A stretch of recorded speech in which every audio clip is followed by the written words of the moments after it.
ಅಧಿಕಾರದಿಂದ ಇಳಿಯುವ ಮುನ್ನ ಜಾತಿ ಗಣತಿ ವರದಿ ಸ್ವೀಕಾರ ಆಗುತ್ತಾ? ಜಾತಿ ಗಣತಿ ವರದಿ ಸ್ವೀಕರಿಸ್ತಾರ ಸಿಎಂ ಸಿದ್ದರಾಮಯ್ಯ ಅನ್ನುವಂತಹ ಪ್ರಶ್ನೆ ಮೂಡ್ತಾ ಇದೆ.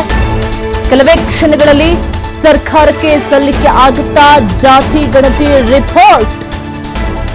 ಕಳೆದ ವರ್ಷ ಸೆಪ್ಟೆಂಬರ್ನಲ್ಲಿ ನಡೆಸಿದ್ದಂತಹ ಸಾಮಾಜಿಕ, ಶೈಕ್ಷಣಿಕ ಮತ್ತು ಆರ್ಥಿಕ ಸಮೀಕ್ಷೆ ಹಿಂದುಳಿದ ವರ್ಗಗಳ ಆಯೋಗದ ಅಧ್ಯಕ್ಷ ಮಧುಸೂದನ್ ನೇತೃತ್ವದ ಸಮೀಕ್ಷೆ. ಅದು ಸಿಎಂ ಸಿದ್ದರಾಮಯ್ಯ ಅವರ ಮಹತ್ವಾಕಾಂಕ್ಷಾ ಯೋಜನೆ ಆಗಿರುವಂತಹ ಸಮೀಕ್ಷೆ. ಈ ಹಿಂದೆ ಜಾತಿ ಗಣತಿ ವರದಿ ಅನುಷ್ಠಾನ ಆಗಿರಲಿಲ್ಲ.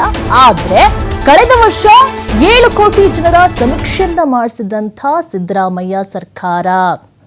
ಹೀಗಾಗಿ ಕೆಲವೇ ಕ್ಷಣಗಳಲ್ಲಿ ಜಾತಿ ಗಣತಿ ಸಮೀಕ್ಷೆ ವರದಿ ಸರ್ಕಾರಕ್ಕೆ ಸಲ್ಲಿಕೆ ಆಗುವಂತಹ ಸಾಧ್ಯತೆ ಸಹ ಕಂಡು ಬರ್ತಾ ಇದೆ. ಏನೆಲ್ಲ ಕೆಲಸಗಳು ಆಗಬೇಕು, ಕೊನೆಯ ಹಂತದಲ್ಲಿ ಪಟ್ಟದಿಂದ ಇಳಿಯುವ ಮುನ್ನ ಕೆಲಸಗಳು ಆಗಬೇಕಾಗುತ್ತೆ. ಹಾಗಾಗಿ ಎಲ್ಲ ಕೆಲಸಗಳನ್ನು ಸಹ ತರಾತುರಿಯಲ್ಲಿ ಮಾಡ್ತಿರುವಂತೆ ಕಾಣಿಸ್ತಾ ಇದೆ. ಸಿಎಂ ಸಿದ್ದರಾಮಯ್ಯನವರ ಮಹತ್ವಾಕಾಂಕ್ಷಾ ಯೋಜನೆ ಆಗಿರುವಂತಹ ಸಮೀಕ್ಷೆ ಇದು. ಹಿಂದೆ ಸಹ ಜಾತಿ ಗಣತಿ ವರದಿ ಅನುಷ್ಠಾನ ಆಗಿರಲಿಲ್ಲ. ಆದರೆ ಕಳೆದ ವರ್ಷ 7 ಕೋಟಿ ಜನರ ಸಮೀಕ್ಷೆ ಮಾಡಿಸಿದಂತಹ ಸಿದ್ದರಾಮಯ್ಯ ಸರ್ಕಾರ.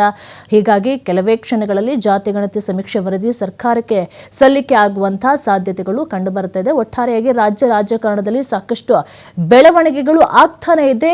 ಇಷ್ಟು ವರ್ಷ ಏನೆಲ್ಲ ದೊಡ್ಡ ಪ್ರಶ್ನೆಯಾಗಿ ಮೂಡ್ತಾ ಇತ್ತು, ದೊಡ್ಡ ಯಕ್ಷ ಪ್ರಶ್ನೆ ಇತ್ತು, ಎಲ್ಲದಕ್ಕೂ ಸಹ ಅಂತಿಮವಾಗಿ ಉತ್ತರ ಸಿಗುವಂತಹ ಕಾಲ ಅಂತೂ ಕೂಡು ಬಂದಿದೆ. ಇಷ್ಟು ದಿನ ಹೈಕಮಾಂಡ್ ಕಡೆಗೆ ಬೊಟ್ಟು ಮಾಡಿ ತೋರಿಸ್ತಾ ಇದ್ರು. ಹೈಕಮಾಂಡ್ ಅಂತೇಳಿ ಹೈಕಮಾಂಡ್ ಒಂದ್ ಕಡೆ ದ್ವಂದ್ವ ನಿಲುವನ್ನ ತೋರಿಸ್ತಾ ಇದೆ. ಯಾರ ಕಡೆನೂ ಮಾತನಾಡ್ತಾ ಇಲ್ಲ, ಹೆಂಗು ಸರ್ಕಾರವನ್ನ ತಳ್ಳಿ ಅಂತ ಸುಮ್ಮನಿದೆ ಅಂತ ಹೇಳಿ ಮಾತನಾಡ್ಕೊಳ್ತಾ ಇದ್ರು. ಬಟ್ ಹೈಕಮಾಂಡ್ ಇಲ್ಲಿವರೆಗೆ ಕಾದಿದ್ದಕ್ಕೂ ಒಂದು, ಈಗ ಎಲ್ಲದಕ್ಕೂ ಉತ್ತರ ಸಿಕ್ಕದಂತಾಗಿದೆ.